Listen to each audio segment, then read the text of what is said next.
and just positive activity.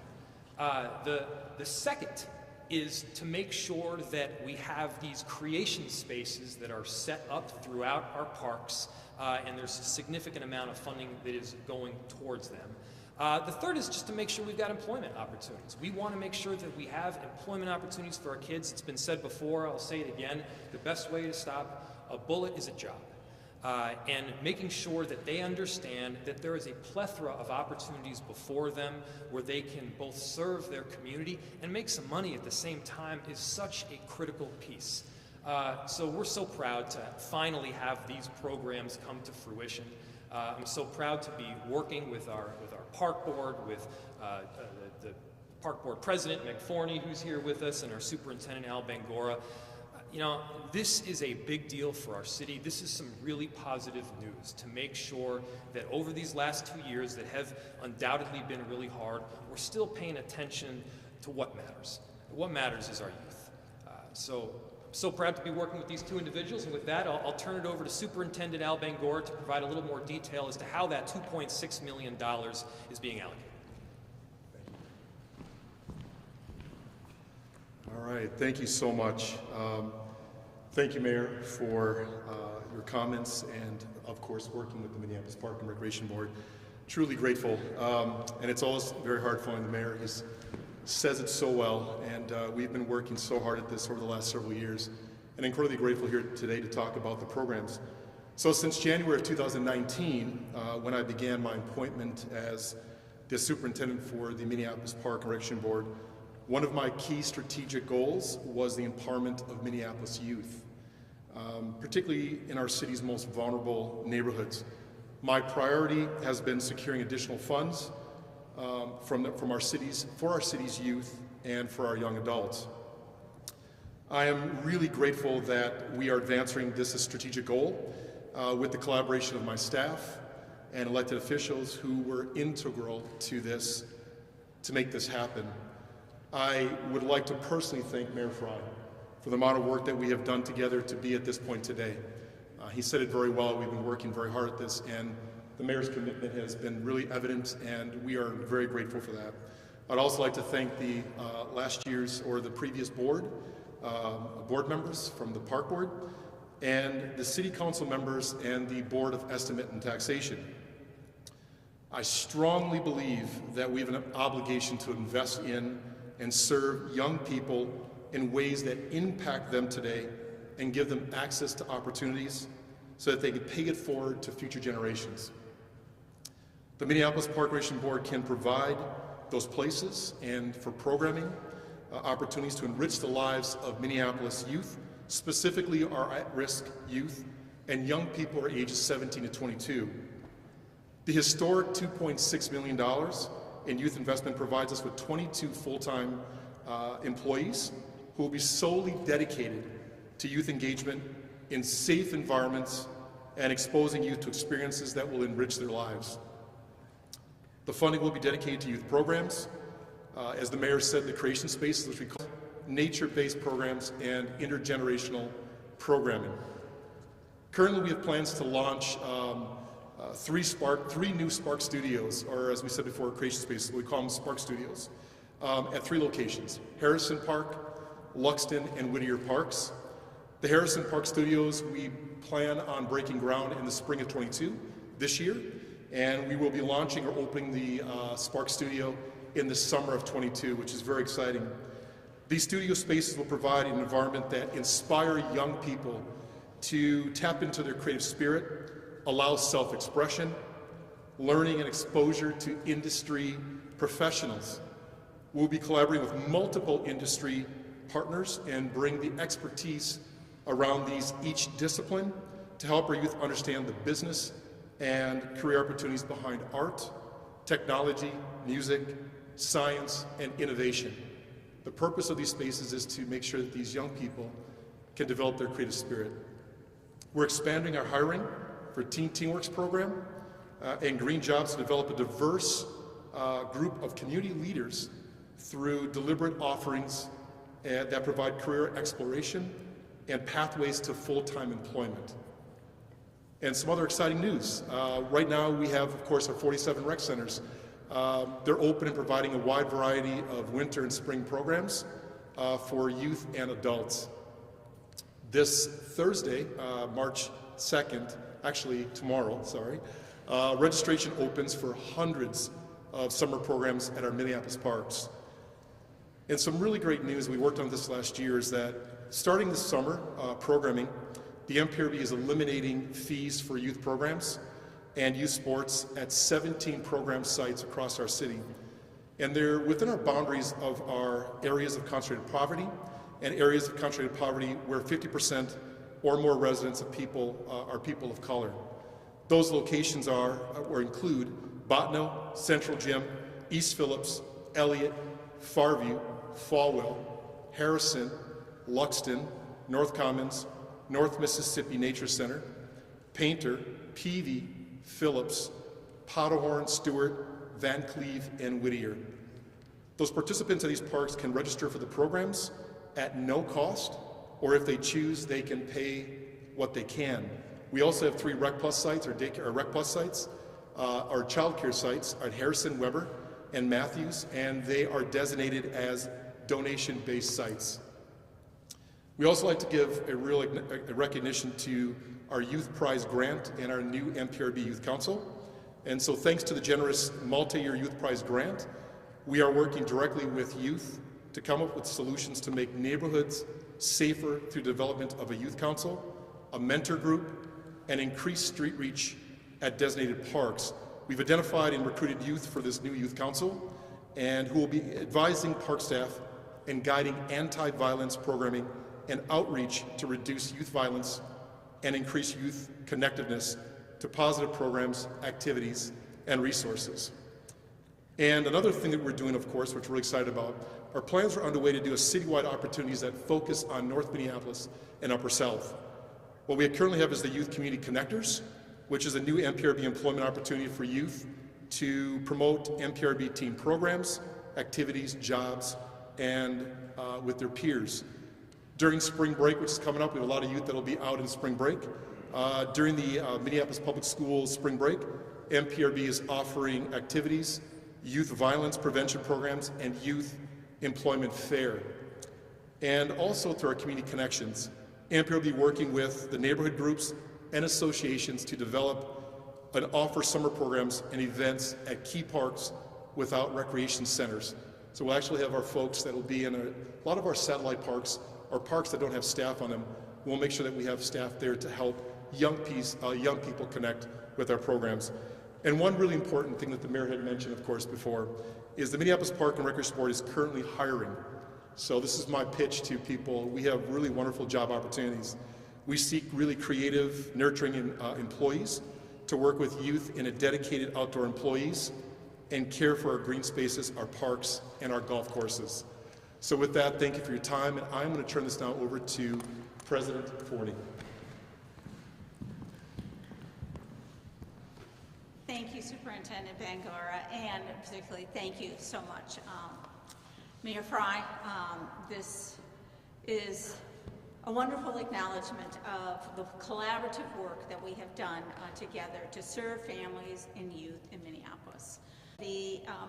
Our 2022, this budget and everything, with the ARPA funds and with his commitment to a gradual annual increase in the Park Board's property tax levy from 2023 through 2027 to meet the full $2.6 million in youth investment as the ARPA funds decline. I also want to recognize Superintendent Bangora's passion. His vision and his dedication to serving our youth is actualized, particularly now these are the most vulnerable, at risk, and young adults. His role in securing these funds through his successful collaborative work with the Park Board Commissioners, Park staff, the Board of Estimate and Taxation members, the mayor, as well as the City Council members, is certainly laudable. And for his passion and daily work with staff and commissioners to deliver important services to the Minneapolis residents. This funding and programming will address this increase in youth violence. In 2020 and 2021, media reported an increase in youth violence in areas of our city. We need to increase opportunities for our youth today. They are our future. Park spaces and park staff are uniquely positioned to provide positive, engaging, meaningful, and sometimes life-changing experiences for our city's youth. I'm so pleased that also that we passed last year to eliminate fees for youth programs in 17 different parks starting this summer. And I'm excited also about the park's plans for new creative studios, youth council, spring break, so many different opportunities. I also want to indicate that we do have a brand new board. Now we're on 2 months. And what's really unique about this board is the fact that 7 of those commissioners out of a 9-member board they all have youth 24 and under, exactly what we are looking to aim. So these people are invested, understand the needs, the critical needs. So I'm very excited about the efforts that are happening now, and at that, I'll stand for questions from the media.